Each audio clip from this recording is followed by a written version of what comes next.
Hi, today in front of me Emporia SMART.5 and I'll show you how to install iPhone keyboard on this device. So let's first open the Play Store application, and then the search bar we should enter green Apple keyboard. And now we should get this application. That's why tap to install and wait a couple of seconds.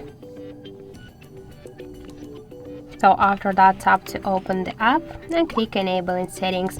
Near green Apple keyboard, we should click once on the switcher and tap twice to OK. Then tap to go back and click to switch input methods and switch your currently keyboard to the green Apple keyboard.